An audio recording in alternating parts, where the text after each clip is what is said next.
प्राचीन इतिहास में कई ऐसे अस्त्रों का इस्तेमाल किया गया जो हमारे ग्रह तक को तबाह कर सकते थे। इन अस्त्रों का ज्ञान देवताओं और कुछ खास लोगों को ही था।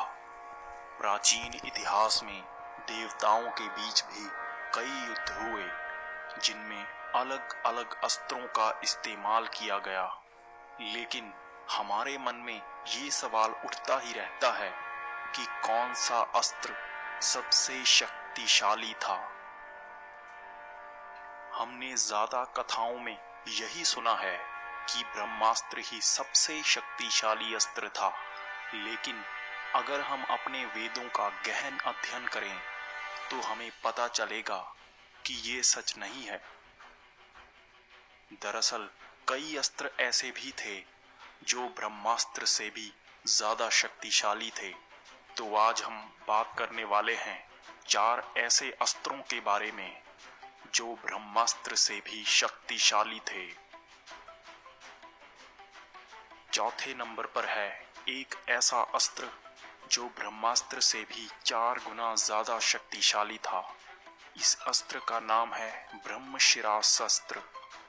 यह अस्त्र ब्रह्मास्त्र का ही अति विकसित रूप था। मंत्रों से किसी भी चीज को ब्रह्मशिरास अस्त्र बनाया जा सकता था। जब यह अस्त्र चलाया जाता तो आकाश से आग की बारिश होती। अगर इसे ब्रह्मास्त्र के खिलाफ चलाया जाता तो ये उसे भी नष्ट कर देता। यह अस्त्र ब्रह्मा के 4 सरों को प्रकट करता था। महाभारत के समय इस अस्त्र का ज्ञान परशुराम, भीष्म, द्रोण, कर्ण, अश्वत्थामा और अर्जुन के पास था। तीसरे नंबर पर है वो अस्त्र जो ब्रह्मा के 5 सरों को प्रकट करता था। इस अस्त्र का नाम था ब्रह्मांड अस्त्र। इस अस्त्र को ब्रह्मदंड अस्त्र भी कहा जाता था। अगर इस अस्त्र को छोड़ा जाए तो यह अस्त्र पूरे ब्रह्मांड को नष्ट कर सकता था, और अगर इस अस्त्र को रक्षा के लिए इस्तेमाल किया जाए तो यह ब्रह्मास्त्र और ब्रह्मशिरास अस्त्र को भी निगल सकता था। विश्वामित्र और वशिष्ठ ऋषि के युद्ध में जब ब्रह्मांड अस्त्र ने सारे अस्त्र निगल लिए तो विश्वामित्र ने माना था कि यह अस्त्र सबसे शक्तिशाली है। दूसरे नंबर पर है भगवान श्री कृष्ण का अस्त्र सुदर्शन चक्र। सुदर्शन चक्र भगवान विष्णु से श्री कृष्ण को मिला था। सुदर्शन चक्र अपने रास्ते में आने वाली हर चीज को नष्ट कर देता था। एक बार छोड़े जाने के बाद यह अपने दुश्मन का पीछा करता था और जब तक उसे नष्ट नहीं कर देता वापस नहीं आता था।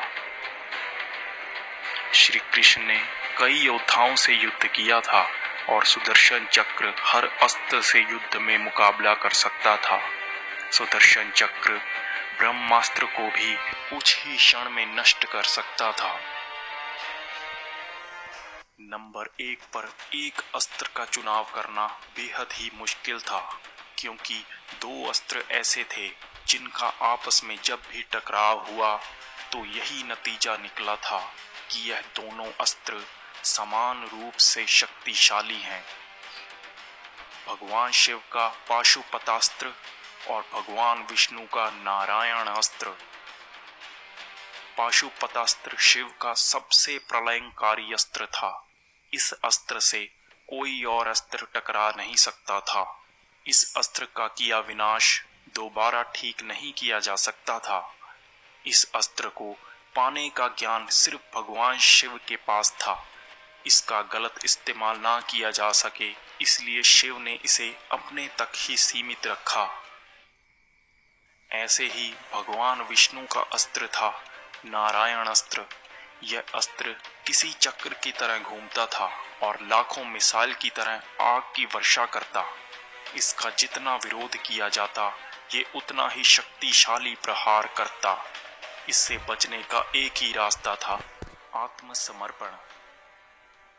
हमारे वेदों में भी इन दोनों अस्त्रों को सबसे विध्वंसक अस्त्र कहा गया है और कोई भी अस्त्र इन दोनों अस्त्रों का मुकाबला नहीं कर सकते थे।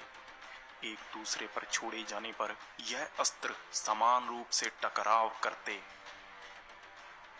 हमारे वेदों में भी इन अस्त्रों का ज्ञान गुप्त ही रखा गया और कलयुग की शुरुआत से ही इन अस्त्रों का ज्ञान लुप्त कर दिया गया, क्योंकि अगर आज इंसानों की विनाशकारी सोच से इन अस्त्रों का इस्तेमाल किया जाता तो परिणाम विध्वंसकारी होते।